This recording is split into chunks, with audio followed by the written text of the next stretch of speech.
Hello and welcome to When the Night Ends, a visual novel about two friends, Robin and Blythe, who head out trick-or-treating, but when their adventure goes horribly wrong, decide to make the best of one last spooky evening and check off their small town bucket list. Sounds like a cute story, so let's get started. Coming. Don't even want to know what you're dressed as this year. Just wait. Okay, and putting on these darn boots. There's a pause as Blythe presumably struggles with her footwear choice. They're hella cool boots, I swear. Very worth it. I'm like a ninja. You're like a ninja for... Oh, you were a ninja like 2 years ago. Shut... Door swings open, waving her hands dramatically. Ta-da! Like it? What is that? Draped in what appears to be several random blinkers, fastened together with some safety pins and a dream. I'm a hood. Like Robin Hood, right? Didn't even get to say the line, damn it. Anyway, we're a bit early. Want to chill in the woods for a bit? I'd like a plan. Wonder if there's any mushrooms we can eat. I've learned since last time. Right, or we could have fun and climb trees. Candy bar in tow, she follows off to the front porch, onto the sidewalk, sulking. Paul looks over at her, shaking his head with a smile. Okay, I'm sorry, say the line. I'm the hood to your Robin, baby. Wow, that was bad. Worse than expected.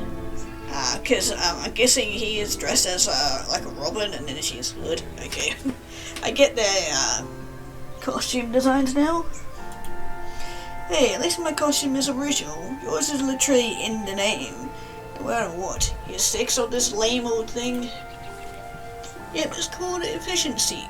American Robbers are actually pretty good at it.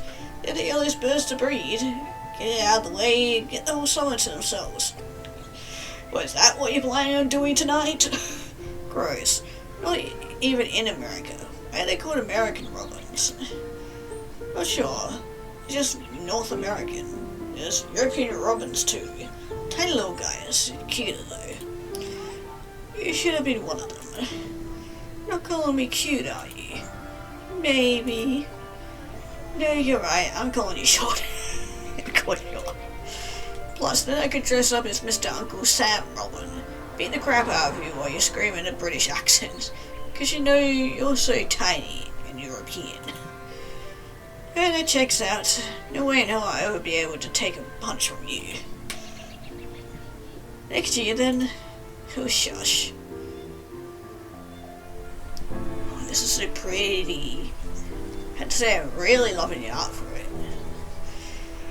I turned down into a dirt path, and the minute they've reached the border of the forest that surrounds most of the town. And can we live out here? It's like really pretty. This is finally the fair day in which the Robin doth take flight. Please don't take flight off a cliff, thank you, please. Don't want to have a morbid end to this. Blythe swings around the base of a small oak tree, smiling. I'm climbing a tree, no. Really don't want that. Also, isn't the point to not fly when you climb a tree? I'm trying to be mystical and elegant and whatnot. Improv is hard, man. I'm doing all the heavy lifting here. What heavy lifting? Tell me what that tree you're holding onto is called then. I am the comedic relief. You're the brain star. Right, because you're the one who almost skipped like 5 grades and I dropped down to a pre-cal this year. I'm definitely the brains. I have a 67 in that class right now. You're the winner here. And this, I don't know, poppy tree or something? Anyway, if you're too chicken to, or too distracted, or distraught at my lack of nature-based knowledge, I ain't climbing this tree. Climbers up onto a large boulder and past the base of a different tree that is so tall and thick you swear it never ends. Thought we could sit up there together and giggle like schoolgirls, but I guess I'll have to settle for scaling this monster of a tree instead. You're kidding. Today's not the day for that. You're getting all tangled up. What would you know? Besides, I've never got a nice little footstool. Or, yeah, I've even got a nice little footstool. Poise herself up onto its lower branches from the rock as Robin flops into the long grass nearby, gazing up as she continues her ascent. Spend the time in silence as he watches her clamber up the tree. His eyes glued to every branch he reaches out to, hers glued to the sky. So, I can't really get to the top. Have you considered coming down? Not a coward, like you. Keep up, buddy. Swings onto a nearby branch, smiling down at her friend. Must be nearly 20 meters in the air at this point. I wouldn't recommend standing on tiptoes at the highest point, but who am I to stop you, right? That'd be fun, but you know what else is fun? Light turns around until her back is facing Robin, slowly but surely. What are you doing? As she leans backward, she winks with a mock salute, then grabs onto the branch as she hangs upside down by her legs. Costume falls past her head and clings to her neck. You're missing out, man. She stretches out until her arms are dangling freely in the air, swings back and forth. Robin takes a deep breath, several actually. No, I don't think I am. Can you please just get down? The first and certainly won't be the last time she climbed a tree. Every time they'd walk past this one, she always seemed reasonable. Obviously, one day when I'm boss sort of project, which is a direct word of course. You're always saying one day. Wait, I got a present for you. Brings one arm back and mimes laying loose an arrow, sticking out a tongue. Robin brings a hand to his forehead and the other clutches his chest as he rolls his eyes back in his head. How could you? I'm mortally wounded. I take 2d4 piercing damage. You take 1d4 psychic damage because my peril distresses you highly. I'm doing some Robin Hood stuff, you idiot. Obviously you're Marion, and I've got some magic Cupid arrows. Hopelessly in love now. Only like it makes it think. God, why can I not speak today? I feel like you're mixing some things up. What, me? No way. Definitely how that story went. Gonna let your D&D mockery slip. We have to at least actually play D&D first. No one here wants to do that. Have you asked? Okay, I get it. Now, enough tomfoolery. Let's go nab some candy off some doorsteps. Plus, this is getting kinda tiring too. Goes upward, reaching for the branch she is anchored to. Blinkers drooping off of her, yet somehow still creating a unified costume. The braid hangs low, so cut. Bangs out of her hair for once, feeling even more freckles dotted across her face. Robin's eyes are closed as he takes these few moments before she surely tackles him, prepare for the next adventure. He's certain she'll be ready to hit the ground running. Never good at crutches. Not that he ever want anything else. A small grin flickers across his face as the thought floats through his mind. Oh shit. Robin bolts upward at the sound of scraping bark. Then time to watch a nightmare unfold before him. Blythe leaps to his feet, running towards her sprawled out body. Doesn't need to make it far to see blood-coated rock where her head laid. Blythe steps slow as he kneels, feeling his stomach that he dare not name. It used to become all too real. Blythe. Rests a hand on her hair, feeling no movement in response. Moves to hover over her wrist, sticking out from under her at an angle that makes it difficult to even look at. Touches her wrist lightly. Nothing. Presses harder. Nothing. Done this before. He took a first aid course, but maybe, just maybe. Stain drips off the stone, centimeters from his shoes. Red as well, but not that colour. The other of them are squeamish. One time Blythe had to carry Robin out of the forest. He had broken his ankle in a gopher hole a while ago. Blood trailing behind them the whole way. This was something else. A thick, opaque liquid, dark to the point where it shone black against the rock. Shook his mind empty, struggling to stay single-minded as he checked for a pulse. Please, Blythe, you can't. Nothing. Says, turning her head over, a sickening boldness daring him to look her in the eyes. Clouded over lifeless eyes, a voice whispers in his mind. He jerks away, voicing his gaze into the tree that met its match. Only for a few magical moments. Do something. Do something. Do something. Frantically pulls out his phone, fumbling with it as he dials 911. No service. Flashes on the screen. He visibly slumps. No service. If any service in the damn town. Okay, what's 911 gonna do? Shut up. Shut up. Okay, I need to get to the clearing. There's always service there. Figure this all out later. Alters between walking and running, even standing still a few times. Never saying another word, never shedding a tear. Never hold him together just a little longer. When he reaches the end of the path, the trees long since surrounded him.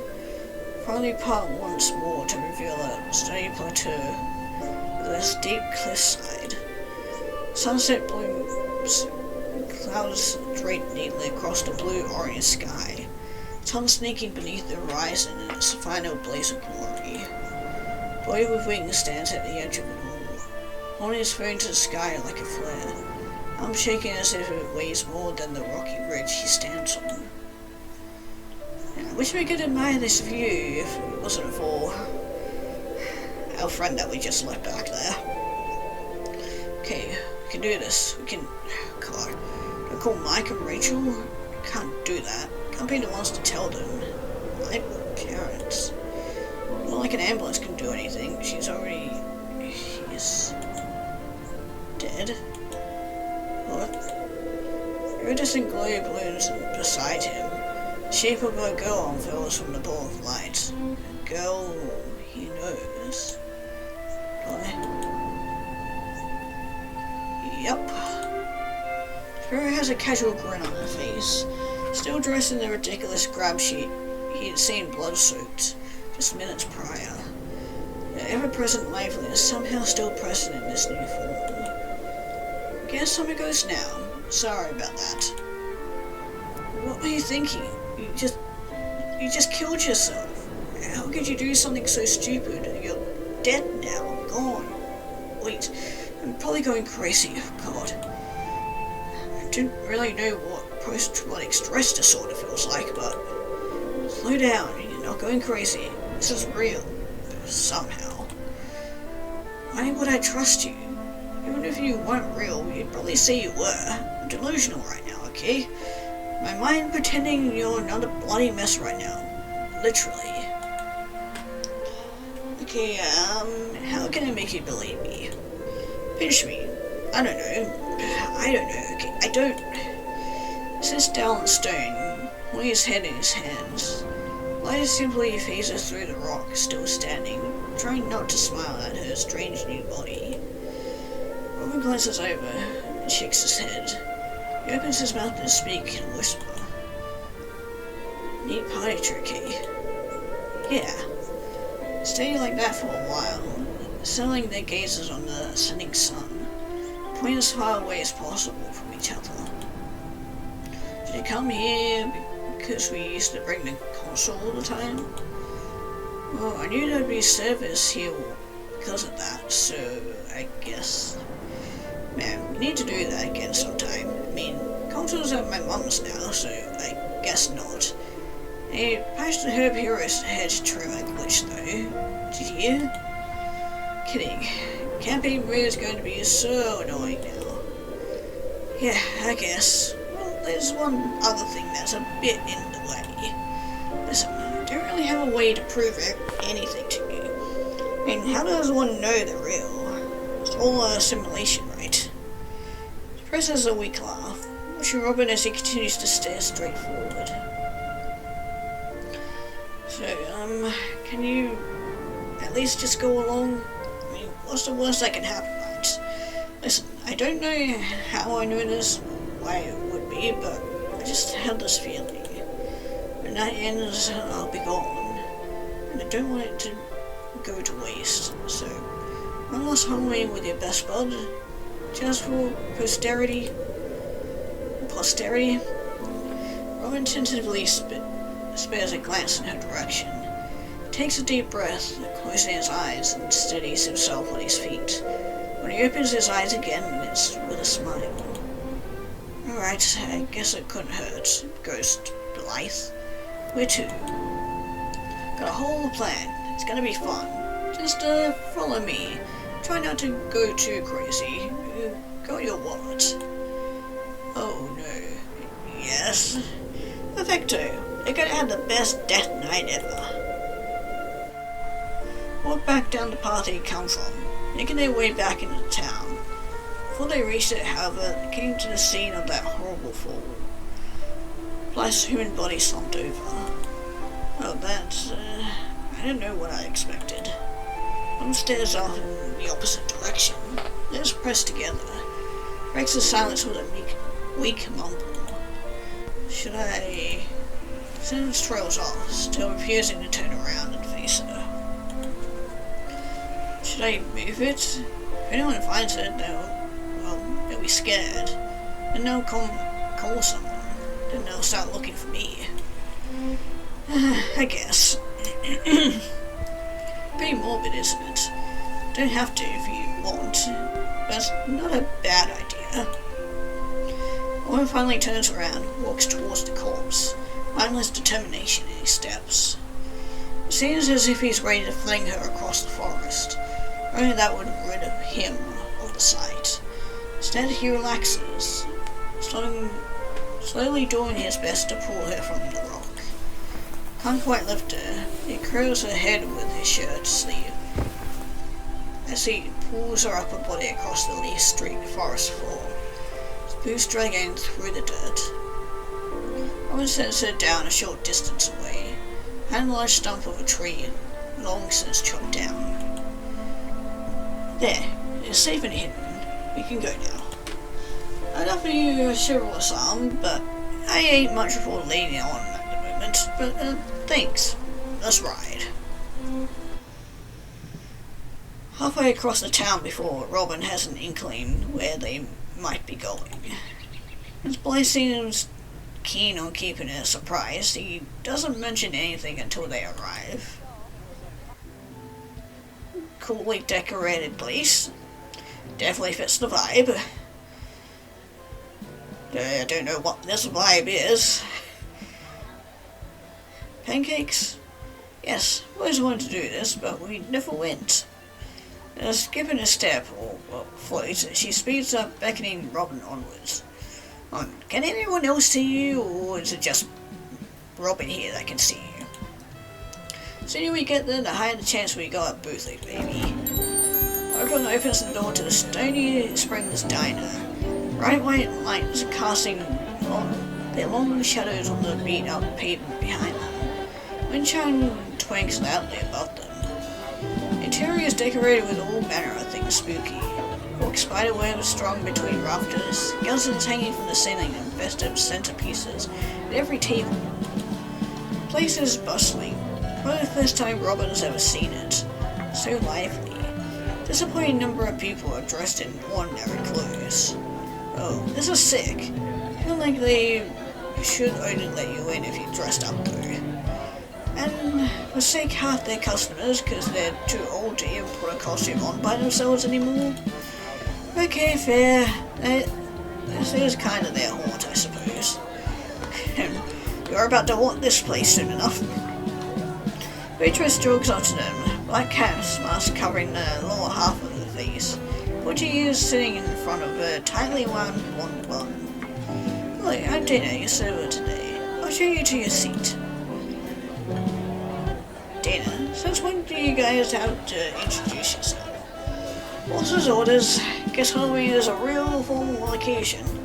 I think they're scared of kids rushing and trashing the place. I'll tell you why he thinks our food is such hot shit. You would never. Even the food gets better on Halloween. Unless as Dana leads him to a squeaky, rusty bar stool in front of a long wooden counter. Here you go, I'll be back in a minute. Can we have a booth, please? I turns to speak to Dana before realizing no one else can see her. Dana walks away and she's left with her finger in the air, a sad expression on her face. Okay, this is cool too. You gotta ask when she comes back. Those are literally the best of the part of this place. Feel bad though. God, if I wasn't a ghost, I'd be hitting you in the head with a giant wood plank right now. I want a booth too, please. Cherry on top, whipped cream and all that. Okay, cool, but Rose down stops looking at her, lowering his voice to whisper. You think I look crazy to everyone else here because I'm talking to empty air? Don't know, don't care. Honestly, does it really matter? Whatever, that's life I guess. Rose probably already thinks that. Leans one arm against the counter. Resting his chin in his hand, picks up the special card standing on the counter and scans it absentmindedly. If you're unbearable sometimes, you're unbearable sometimes, you know. I should definitely get the spooky stack right. Apparently they're pumpkin spice pancakes with fun stuff on them. Long as you get me a midnight milkshake, it's a blackberry. Best fruit ever. Don't you ever dare say anything else. I care you're the hit-or-miss. Jerks his head towards her, contemplating. Can you taste things? Probably not, but you can always describe it to me in glorious, excruciatingly mouth-watering details. I'll describe it to you normally, like a normal person. Life rolls her eyes, her midsection rising out of the countertop. Tells her finger in his direction. And you better enjoy it, damn it. Then it comes back, notebook in hand. Long confident strides, a little intimidating. In those shiny black pump heels. What's up, Robin? Sorry, can we have a booth? We kid, I slaps her hand to her face with a sigh. No, sorry, I just like booths. I would like a booth. He enunciates each word like he's speaking to a 5-year-old. Safe to say it doesn't have the side effect. Gonna be pretty packed for the rest of the night. I'd like to, but that's a lot of space for one person to take up, sorry. Please? Only want to, but as around the diner as the wind chimes rings out again. First crowd of people entering the building. Friends are waiting for somebody. Owen tries not to look at Bly, whispering again. That would be lying. Sorry, are you okay? So if you plan on lying to me, maybe don't say it out loud. God damn it. Got caught in the act before you can even do the act. Ignore that, I'm great. How are you? Please, could we have a booth? We'll be in and out in 15 minutes, I swear. And Ella shrinks away from her, visibly uncomfortable with whatever she thinks is going on. Okay, is this what happens when you're not with Blythe? I thought you guys were like conjoined twins or something. Robin ignores and instead briefly smiles. She awkwardly laughs, walking over to a plush group with a tiny jack-o'-lantern as a centerpiece. Robin orders and hears a sigh of relief as she walks away once more. That was the worst. That was worse than a rom-com. Was that bad? Yes, what are you gonna do without me, then? Die? Let's just not think about that. I mean, look at this place. So neat, very festive. Waves at the decor around them. Manages to catch a fingernail on a drooping cot. Spiderweb. Pulls away for an excruciating amount of time before freeing himself. Blythe is sitting on the seat opposite. Seat opposite Robin, and he just seems determined to avoid eye contact with each other. Paper mache witch hat hangs from some strings above them. Owen taps his finger on the table, and suddenly he looks at Blythe. You don't have a crush on me, do you? What? No, why would you think that? You were being kind of weird, like the whole love horror thing. Make jokes like that all the time. I don't know. Shrugs in response. Thoughtless frown in her face. It's funny though. That's it. I mean, fake flirting is fun, duh. Not like I get to do any real flirting.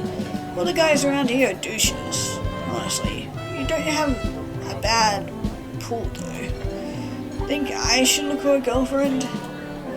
She leans forward. She'd lean her elbows against the table if she could, but instead she clips through. Up to her elbow would. To be fair, I never asked. It is girls, right? No judgment, just, you know, in this kind of place, there's a pretty clear, easy option. Yeah, even if I do like guys, I don't think I know it until I left this place. Pauses one moment, thinking. Well, you wouldn't be telling anyone either, anyways. Never seen you flirt with anyone. Just realized.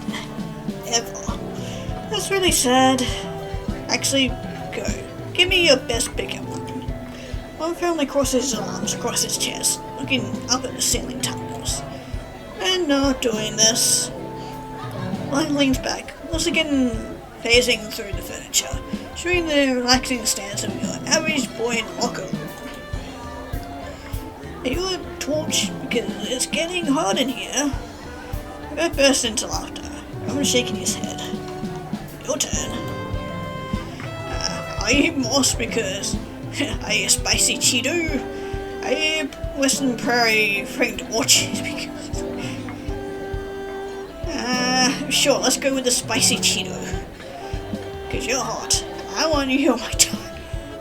Okay, not where I thought it was going, but my god, that's a pickup line and a half. Yeah, I need some mouthwash. I can't believe I just said that. Really hoping for my sanity that you didn't come up with that one yourself. I read it in a trashy magazine. You can figure out why it stuck with me. Well, that was an experience. So, have you actually never flirted with anyone? Just because I haven't seen it doesn't mean it didn't happen. No, don't think anyone has ever even considered dating me. Apart from maybe Blythe here. No harm in trying to change their minds. Why would I flirt with someone who shows no interest in me? People actively avoid me, I'm pretty sure. I'm sure they'll be actively avoiding me even more after today.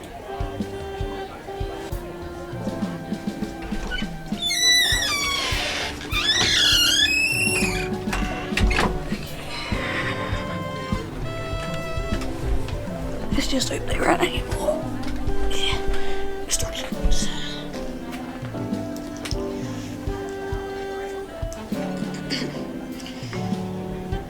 I'm not gonna start chasing girls around the cafeteria just so I can ask them if it hurt when they fell from heaven. Turns away to face Dana as she comes home with their food. other people's dishes balanced on a huge tray that she carries with the full length of her arm. She has to have a really fucking long arm then. One spooky stack and a midnight milkshake. Have fun. You promised you'd be quick. Thanks. Walks away with a smile. Robin stares at the spread before him. Anyway, really couldn't care less about romantic relationships. Platonic ones are different enough.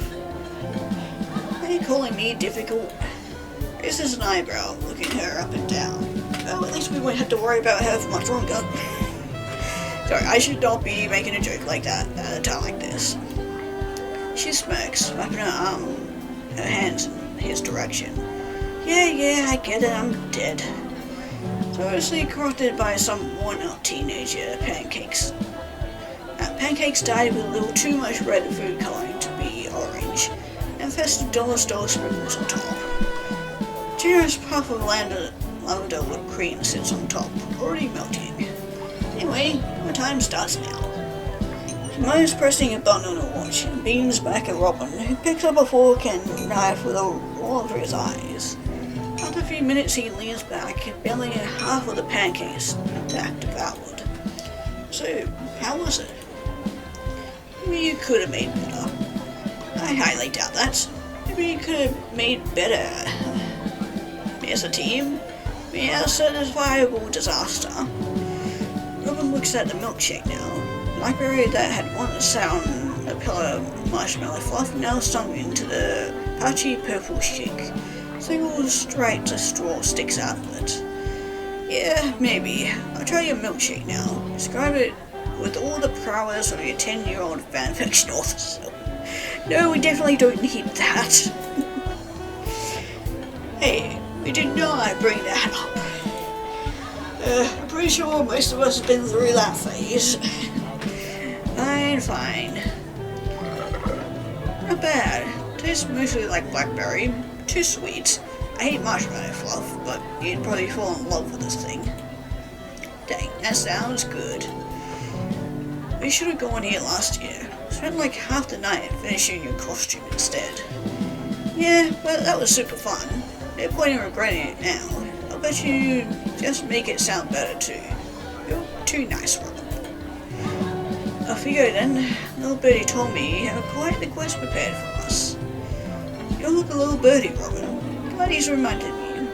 Just leave like $40 and let's skedaddle. Oh, this is why I hate going out. Everything gets expensive. I'm still living off of old birthday money. After he pulls some money out of his wallet and sets on the table, they walk out the door once more. They have the hole in the door from the girl who isn't there as the wind chime rings out. Wait, should we write my will together? Nah, I think I'll think on that one. You can definitely have my video game collection though. Gee, thanks. She leads them down the street, past Robin's house and a few doors down. House is covered foundation to gabbles in the Halloween spirit. Cobwebs and recolored Christmas lights everywhere. Maze made of fake hedges and decorations obscures the front door, and an animatronic witch cackles as they approach, jokingly stirring a cauldron with fake fog spills out. Scream followed by laughter echoes from the mini maze as Blythe grins beside him. You're doing it, coolest neighbor ever, and we are going to finally appreciate his masterwork. And don't do jump scares, you know this. Cheeky grin plays on her lips as she looks at him sideways. Which is why we're not doing jump scares. I'm a ghost, and you're the only person who seems to know I exist. I can tell you where everything is. You up for the challenge? I bet you $40 you can't scare the actors before they can scare you. Deal. Not my kidding, deal. That was an expensive supper. Let's do this thing. Dare to tell me where every single one is, yeah? Me? Betray you for loss? No, I would never. Offended you have such little faith in me. You first? He stands still and stares at her. I'm kidding. Let's scare the heck out of these kids. Rushes forward through the bushes, spinning in circles like a ghostly Beyblade, or Beyblade, as she walks outside with a small smile on her face. Okay, found him. He's dressed in a sheet with a big axe and some fake blood. Real creative. Go northwest and there's a jack-o'-lantern right in front of you. You pop out on the right so you can get him there. Ice voice takes a sing-song quality. She adds on an important point to his statement. Lawrence, so maybe go easy on the poor guy. I'll be waiting for you. Okay, I'm trusting you. Oh god, I don't remember what she told me. I can cheat and go to the history.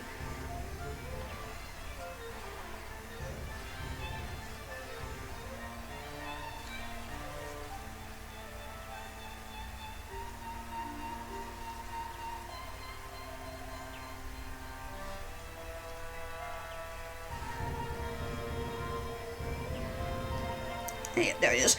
Go northwest, then jack-o'-lantern's right in front of you. Okay, so north then west. Okay. Is bear safe where someone has dropped a lollipop? Not something Roman is interested in getting a closer look at. There's openings to north and west, which we want to go west. Yeah, I didn't realise I'd had to, pick the directions. There's an aesthetic pile of jack-o'-lanterns, some of impressive quality and some not. Single path to north. Go north. This is where Lawrence is hiding. There's an obvious opening where he'll be able to scare folks. Prepared to scream at him as loud as possible. Attempt some maniacal laughter. Say hi to Lawrence.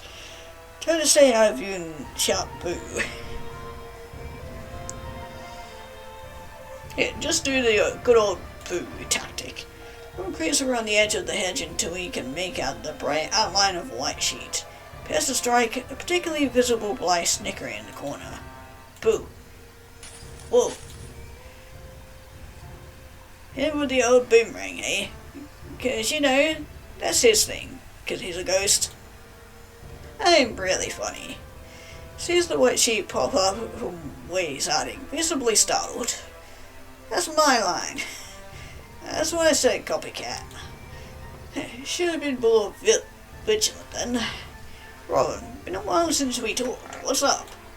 Nothing exciting. It's Halloween. There's candy to collect. Buddy Blythe is somehow always around though, too.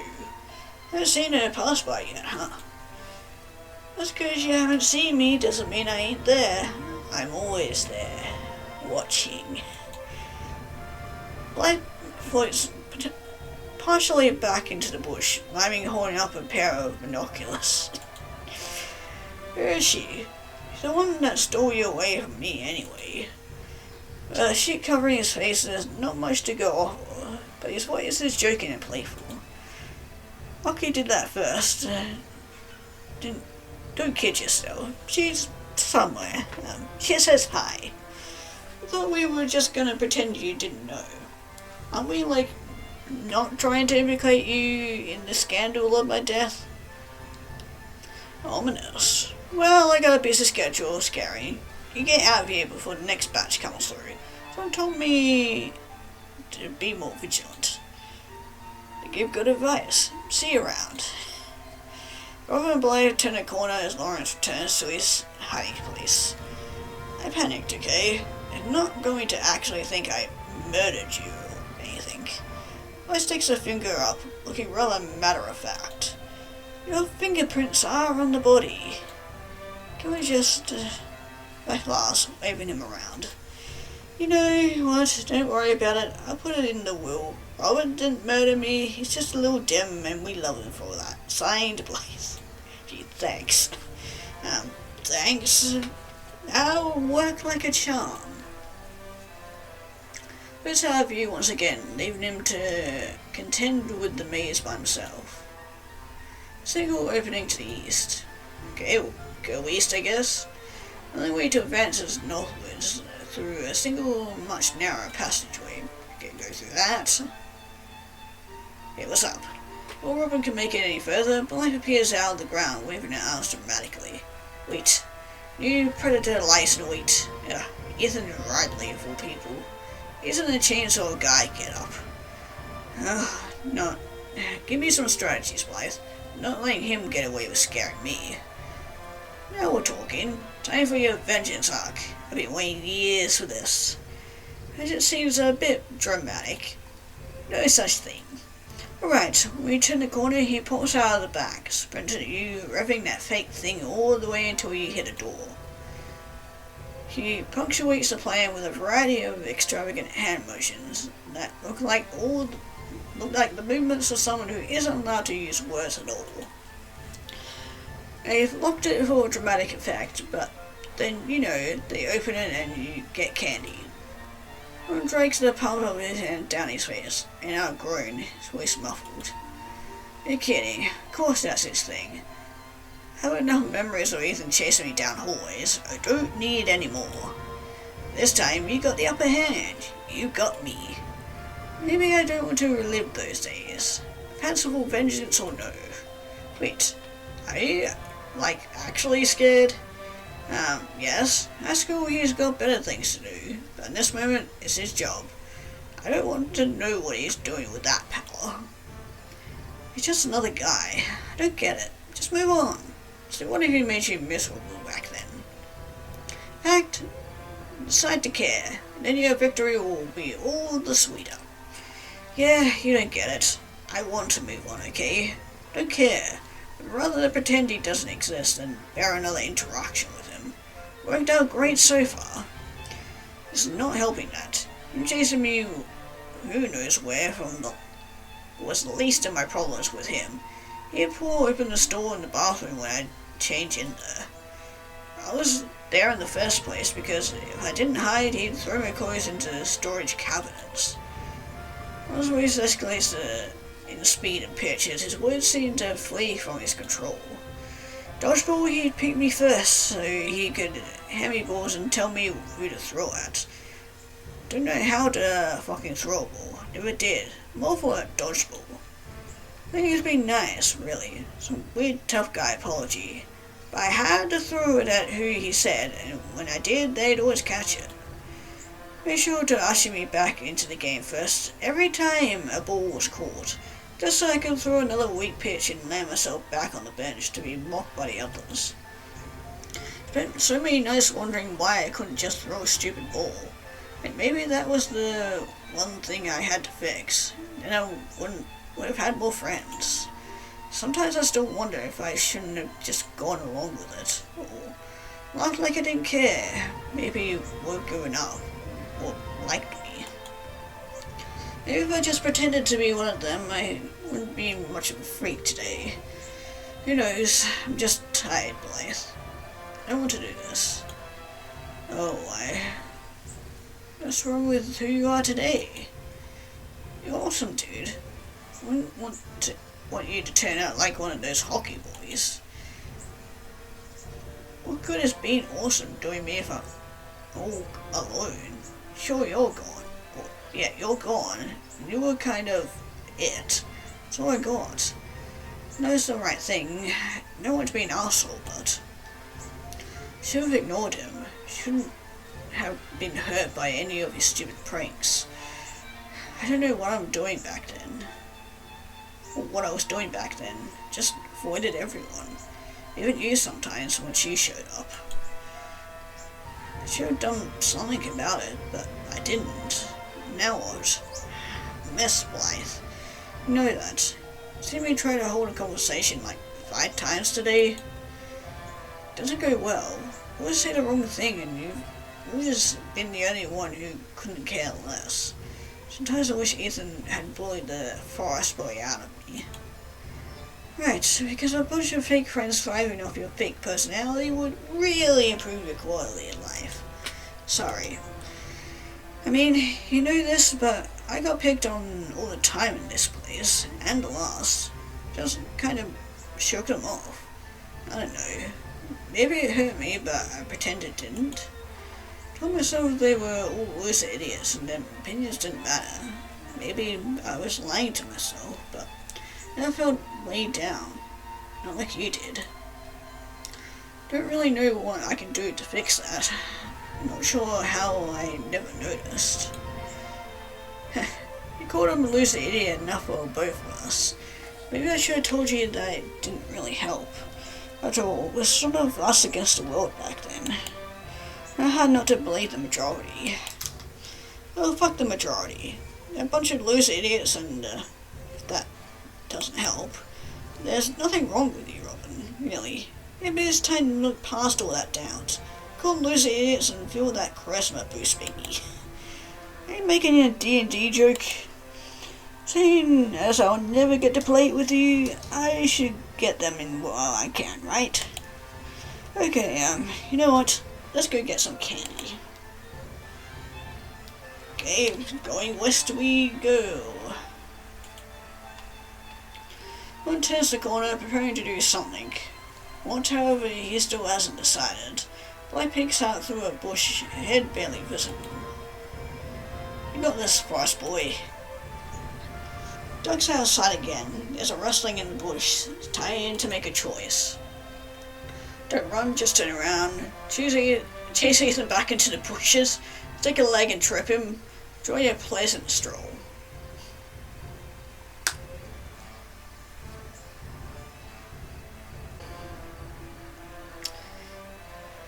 He expects a reaction, so just enjoy a pleasant stroll. He ignores the sound of the chainsaw as it revs. Rapid footsteps that escalate in impact as they approach. Hi, how you doing? Walks at a relaxed pace, whistling actually. Lester starts humming Teenage Dirtbag in between snorts of laughter. Characters aren't really supposed to touch anyone, and so as Robin strolls down the path, Ethan is forced to awkwardly trail behind him. Yes, just make it as awkward as possible. It's the best we can do and work with, sir. You're really gonna die. He's doing his best, but the circumstances make it difficult to be afraid, even if Robin hasn't known he'd be there all along. Life floats up behind him and gives him bunnies, sticking out a tongue. Going past with a chainsaw just shouting in your ears, frankly a bit ridiculous. Makes his way down the passage. Despite this, knocks on the locked door.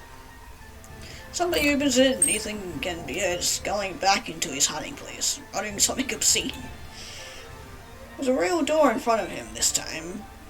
Up the stairs to the porch. You see the bowl of candy through the frosted windows. One goes to knock on the door, but life floats in between, whispering, trick or treat? Right, 3, 2, 1. Trick or treat. Door opens and a man in a droopy wizard hat and a house coat pulls out a ball of candy, motioning for Robin to grab some. There's a warm smile on his face, but as he looks down at Robin's hand, comes a look of confusion. You have 2 bags. Oh yeah, my friend couldn't make it. I'm collecting for her. That seems a bit cheaty, doesn't it? Excuse me, I'm dead. Exceptions these days. Life floats off somewhere, walking indignance on her face. His face falls, unsure what to do next. And seems to take notice, and he softens his features. I'm sorry, did something happen to her? Or shifts her gaze away from the man, confidently with the why that isn't a lie. First time he's mentioned the possibility of anything unfortunate having happened to her. I guess. Oh, you're a very kind young man for doing that for your friend. Tell her to get well for me, yeah? Oh, that's sweet. Thanks for the candy, wizard guy. He shuffles away from the door, looking back and forth between the man and the outdoors. Thanks. Happy Halloween. Wizard's woman backs away, taking the side path around out into the street once more. Continue trick-or-treating, eventually giving up on a 2-bag method and instead splitting the candy out to each doorstep. There's a surprising amount of people who take note of Blythe's absence. After a few hours of tiptoeing around her mention and conversation, he is exhausted. Blythe, however, is having the time of her life. Alright, what time is it now? Robin sat on the rundown curb of the street, sorting out candy. As of the moment, he's picking out anything with peanuts in it and dumping them in Blythe's bag. Flares around, slapping pockets until he finds his phone, then reads out the time. 10:57. Oh, hell yeah. It's time for phase 3 of the 3-phase plan, baby. Going into the witch's hut. I know, it's a bit of a hike, but I'll bet it's worth it. You really think witches are real? And one set up shop in that shack every Halloween? No, duh. Magic isn't real. Everyone who goes comes back with neat stories and the best candy, so let's go. Robin pushes himself to his feet with a grunt and spins around to face Blythe. Sorry, looked off into the distance, floating away. Basically just down Highway 7, like a few kilometers or something. Got our work cut out for us. And with that, two friends set off down the street, making their way to the highway where the trees and boulders slowly rise to frame them. That is firmly settled in now, and as they stray away from the town, any hint of light quickly drains from their surroundings, save for the moon and stars. So, you didn't end up scaring Lawrence. Technically you didn't scare per se, Ethan, but who cares? You can face that guy. Pretty cool, darn cool. Still doesn't count for the deal though, I ain't that much of a sucker. God damn. How does that big fat 0 on your scare sheet feel? I'm down $40. I didn't have to begin with. Yeah, but I was gonna sign these ones. Super exclusive one-time offer. I tell ya, you missed out, bud. I'm surprised I don't already have money with your name on it, considering the rate at which you graffitied my things. Have you found your gym shoes yet? Wait, what? No, what have you done to the gym shoes? Actually, no, never mind, I don't want to know what you've done. Oops, definitely don't check the soles of any of your shoes. It's full of mud and stuff down there, ew. At this point, I think I'm just impressed. It's more than one of them, isn't it? She smiles, shifting her gaze to the other side of the highway. Maybe. Crickets quickly make their presence known as the two talk, sing and hum their way down the road, all the way to their final destination. And not the movie Final Destination, because, well, I mean, one person is dead, so maybe it can be, but God, I hope not. Otherwise, poor Robin here. And gonna be in for one hell of a night. In nearly an hour of walking, they come across a break in the rock and trees to the left, parted by a small grassy area, solely lit by the flicker of a lantern. The lone light illuminates a run-down shed with a mail slot in the door, a giant sign nailed to it, spelling out Happy Hallows Eve, bright green fluorescent paint. Damn, do we just buy their paint at the dollar store? This economy, I don't blame them. Still pretty storage. Should I knock? Not much else to do, I suppose. Have at her. Walks up the range door, but before you can knock, a voice begins to whisper. A secret for a treat, dearie. A secret for a treat. Robin jumps back, startled. A wrinkled hand holds out a piece of paper and a quill. Oh, I don't think I want to know what's inside of that thing. Looks like, honestly. Wish I could write down a secret. Not having a bloody suck sometimes. Do you know how to use a quill? Me? What? Just because I'm a ghost? I know the secrets of all the Victorian children that died of consumption. No, I don't know how to use a quill. Huh, okay, here goes nothing. No peeking. And I'll be over here. Light floats off into the trees as Robin does his best to scratch something into the paper with the quill. Just enough residual ink to write it out, but what to write? Oh, come on. We don't get to see what the secret is.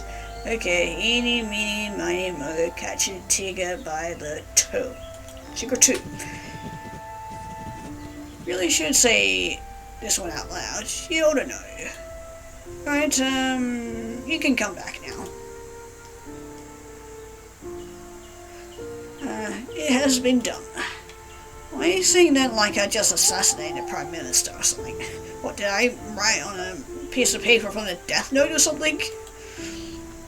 Maybe that's your secret. Who am I to judge? He tentatively slits the piece of paper and feather through the mail slip. It was immediately pulled away by the witch's grip. We thank you. Follow the candles to your prize. We what? I'm more concerned about the candle. Before you can even finish the sentence, there's a flicker of light in the distance, inexplicably. Seems like there's a short trail. There's a short trail of lit candles just popped up. Oh, maybe magic does exist. You're a ghost, Blythe. I don't understand why you were so resolute in your disbelief before, honestly. Follow the trail of light until the last one, and it seems to rest a small platter.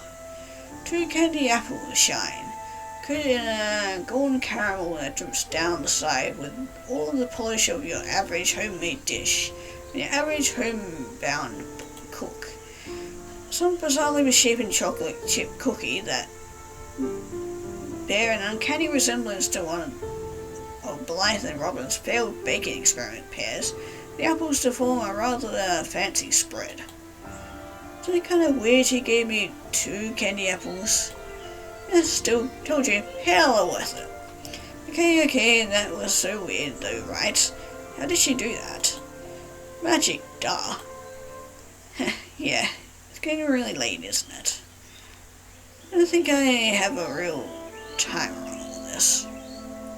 Raise it down to a partially transparent form. Just whenever the festivities end, I think. You should probably go back now. You need to hit the hay at some point. Yeah. Paul screws up the items on the platter and grabs a bag in his other hand, heading off towards the road once again. Goodbye, Magic Witch Lady. You only got a short bit before Blythe pipes up again. So, what was your secret? It's a secret. That's how secrets work. You don't tell them to people. I'll take her to my grave. Swear on my life. Okay, fine, that doesn't really work. Please, I'll tell you what of mine. Shakes his head, smiling. It's obvious he was never gonna say no. Kinda stupid. Not really anything, but I guess since we won't get to play again, it's probably cool to tell you. Her hero isn't actually One-Eyed Susan. No, don't tell me. It's the Pepperer. Fuck. If it was One-Eyed Susan, that was my secret. Well, I was picked her because I thought your favorite was the Pepperer. I mean, you'd always go jalapeno you like that. Every time you used capsicum rush. I couldn't take the awful pun away from you. I thought he was your favourite. I know it was fun, but I'm just so jealous that you played Susan. I mean, she's a buff flower pirate lady. You had her strats down to a science. Couldn't switch up on you. Oh, now I know.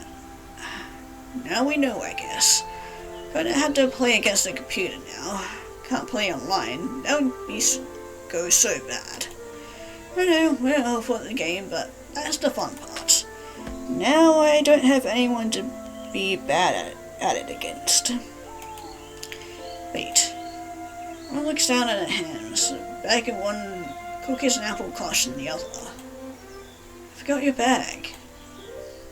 What, my candy bag? I think I'll survive without it. It's a shame no one will get to enjoy those delicious Reese's Pieces in it, though. She laughed to herself, failing to take notice of Robin's crumbling demeanour. Hey, maybe a Merch will. Turns around, heading back the way they come. You step faster and firmer than last. You have to go get it. What? No. If we do that, it'll be 2 by the time we get home. We're not doing that to your parents. Roman ignores her. When it's beginning to pour in the corners of her eyes. It was our last Halloween. I need something from it. Feels like something I'll regret later if I don't do it. I can feel it. Why Scots wander around incredulously. Really think not having something expired candy is what you're going to regret in 10 years? Roman finally halts, stopping to stare at Blythe. His arms droop, barely holding onto the bag he's carrying. Yes, I don't know. Don't want to miss anything. Don't want this to end, ever. We didn't have enough time, Blythe. So, they'll die at some point. Who cares if I'm gonna go on a little prematurely? We live, we die, we eat dirt, and suck it up. We move on. Backs away from him, further towards the town's light that blinks subtly in the distance. Shades of neon and piercing white lost in the deep blue of creepy midnight. I'm not going to move on if you decide to go back for that stupid candy. What? You think it's better if I forget about you? I don't want to do that. I need this, okay? I'm the one who has to live with your death. You don't. Ron's voice breaks, tears finally flowing as he forms sentences that barely have the energy to leave his mouth. You get to die and go who knows where, whatever you believe in. I'm the one left to sucking it up. Jabs a finger to his chest bag of Halloween candy, spilling over as pieces fall to the ground, snapping. You're the one leaving me. Takes a deep breath, locking eyes with her, daring Blythe to interrupt. You're the one who fucked up and didn't care about your safety. Now I have to deal with that. It's my fault for not stopping you. Blythe throws up her arms, eyes wide. Why don't let it be your fault? It's not. Move on about this. Move on about that. Stop it. All you ever do was move on. Look how that worked out. I don't get to move on. Blythe floats up, right up to him, furious expression on her face. I didn't choose to die. Could have been more careful. Have you ever been careful? Blythe's voice cracks as her pitch and volume increase. Faces are inches apart, yet their words could be heard for miles.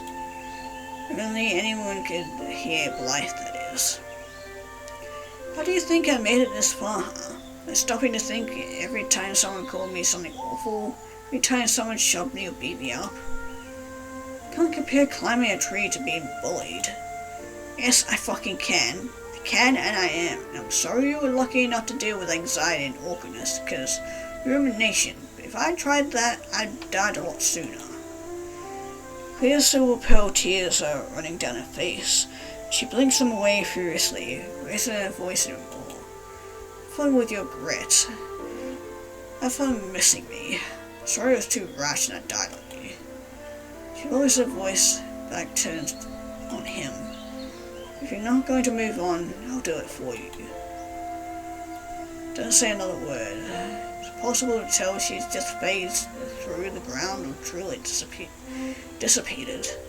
No trace that Blythe was ever there at all. And the slow blinking of the household lights remains as lamps and ceiling lights flicker off in the distance. Folks tucking in as the night gives way to the first minutes of the next day. One stands still, every word left unsaid, dying in the journey through the impossible space between him and his friend. Turns around and with one last look at the dark highway behind him, walks towards home. This seems all too real now that it's truly final. Never heard of anything like tonight's happening. Doesn't believe in ghosts. Didn't. But even with all that he's got to do, all the goodbye he's had,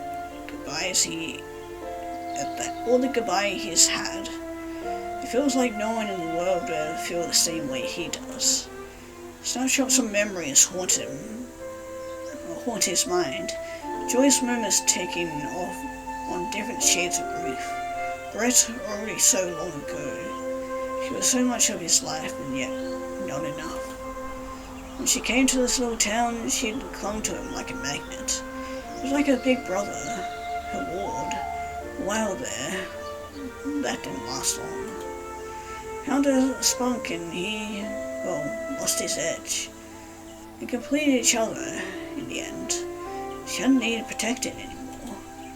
In fact, more often than not, people needed protecting from her nowadays.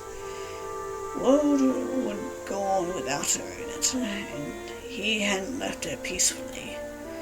He pulled his hands into fists, so if he could concentrate every stupid emotion he felt into his fingertips. Been selfish, had he? What was he supposed to say? How was he supposed to keep it together? What were the right words? Where could he have found them? Don't come to him now in a few years, maybe. But there won't be any more of those. Not with her in them, at least. Town is asleep. Few lights still on. Surely filled with rowdy teens and children riding the sugar high past their bedtime. Town sleeps, and Robin knows that tonight, surely sleep will escape him. When Robin arrives home, there's a police car in the driveway. Lights are on, but no silhouettes in the window. The swing is barely visible from behind the fence. Someone's fond memories of having Blythe over, playing underduck like it was an extreme sport. Little Jack Pine is sitting on the windowsill catches his eyes. Female, not male, he told her, because the male ones, pine cones grow in clusters, and they're bigger.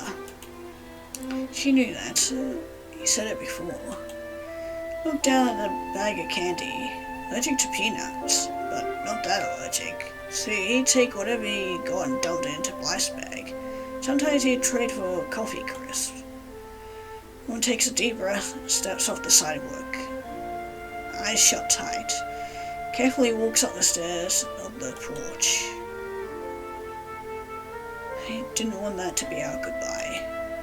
Basically pulls out from behind the SUV, and she has a sad smile on her face. One's eyes dart to her immediately, tentative relief on his face. Night isn't over? Not quite yet, I guess. Ron watches her, waiting as she opens and closes her mouth, searching for words. He'll be patient, he always has been. I'm sorry. No, I go too fast. No, I pretend not to care, never look back. No, you do. You always will. That's what made us a team. I go, I have to. Waist breaks and she glides closer to him. A small smile surfacing when she notices what he's holding. Pushes her eyes back to his. So scared, Robin. What's it like? What if? Phantasmal water blooms at her eyes, threatening to flow down her cheeks. If there's a heaven, whether it's God or I don't know, but maybe I'm going to hell, eh? There's the pavement tensing as she takes a slow breath. Robin's gaze follows her, sand etched in his features. What if I'm not a girl when I get there? She lets the words out with a panic that takes a decade to brew. Blythe, is that what you've been? Yes, I never prayed. I never thought about these things. I was just surrounded by people who told me I was wrong and evil, and I had to believe they were crazy. I believed that I'd go crazy. What if they're not? What if I was never meant for this? What if I screwed up, Robin? Don't get up, Blythe. You always have been. You always will be. Not really, though, right? My parents couldn't accept that. Two people in your life who are supposed to love you unconditionally. What hope do I have anywhere else? Not your parents anymore. I know, but... Hey, you're alright. Can I try something? Just do the same as me. And he lock eyes and he steps forward until they're nearly pressed together. Blythe echoes his movements, leans his head forward until they reach the place where they're touching. Forehead is a touch, and a sensation sparking between them. Closes his eyes, matching it. Not quite a hug, but, well, work with what you got, right? Stay like that for a minute, while waiting for Blythe to find the rest of her words. Problem that until recently seemed eternally more common to Robin. So much girl stuff I didn't get to do, Robin. Girl won a prom dress, or bikini, had a bunch of stupid boyfriends. I never got drunk, I never kissed anyone, never got to see my big sis get that degree. Heck, never even been to Pride Parade. Never got to meet anyone who got it, you know. How's God, I guess, supposed to get it? Say you choose who your family is. I got to choose it again, right? I went into a random circumstance and it didn't work out. But whatever random circumstances is up there, I don't get a reroll. That's it. What if I had to spend the rest of my life in a hell that I've only just escaped from?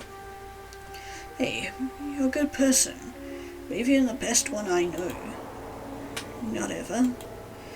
He smiles after tickling the back of his throat. It's a warm sensation. Let's not get ahead of ourselves. Whatever's up there can't see that.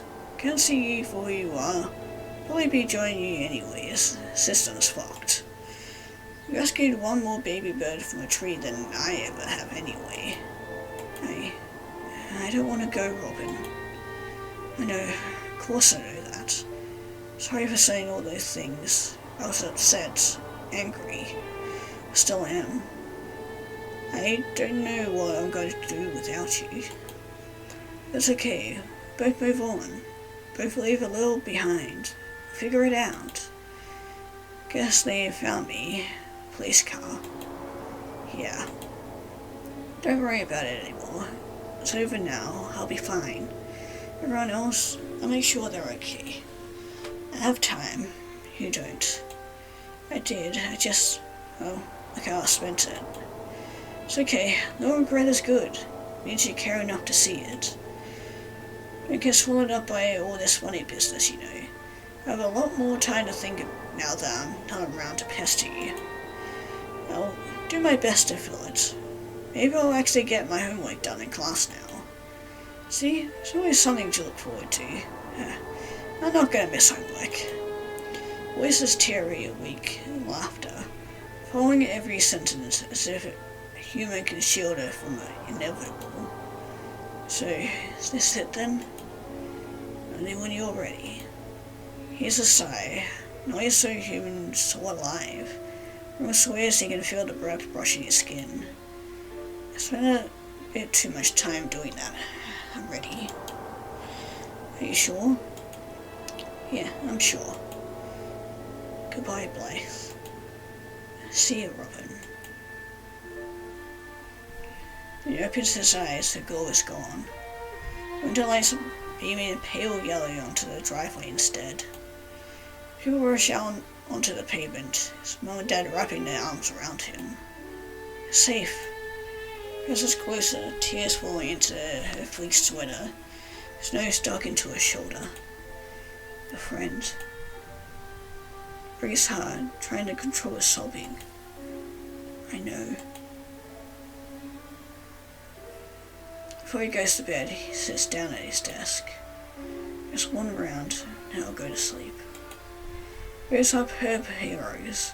Character selection screen glooms into view. Scrolls past Battle Basil, past One-Eyed Susan, and a Soldier Choki.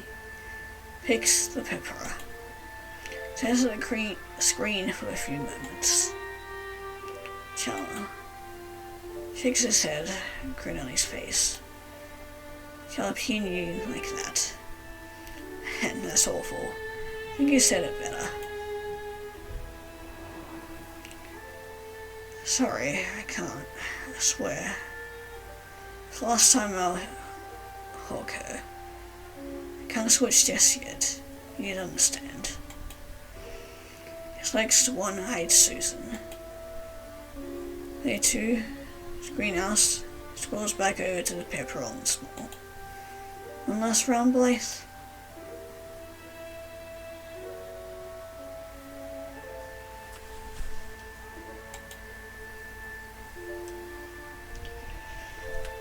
I was not expecting to have a horror game, Halloween game make me cry today.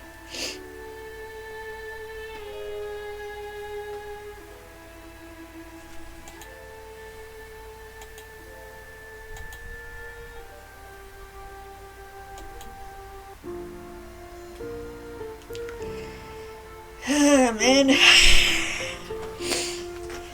I didn't need that today. God. I knew that would hit me in the end, but still, I was not prepared for it. But yeah, that was... Yeah. That was good. That was very well done.